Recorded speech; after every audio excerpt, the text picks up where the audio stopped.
have these 6-piece foam blocks here. I really like that they came clean and ready to use right out of the package.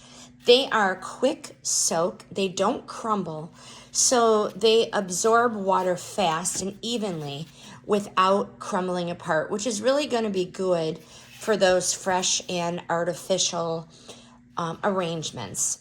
The other thing I really like about these is you can slice them to fit various size containers without really losing their structure. And they have little lines on them if you want to cut at the ends or down the middle. So that's helpful.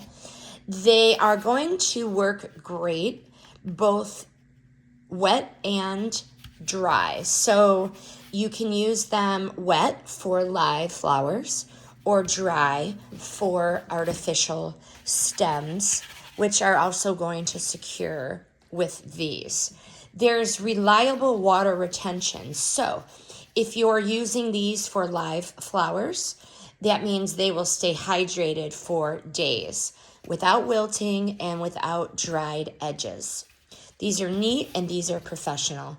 Would I rebuy these? Absolutely, I would. They deliver both performance and versatility.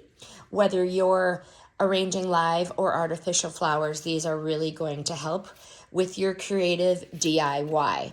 They're going to hold up and they're going to make flower arranging easy. So these are a great foundational product for any floral setup.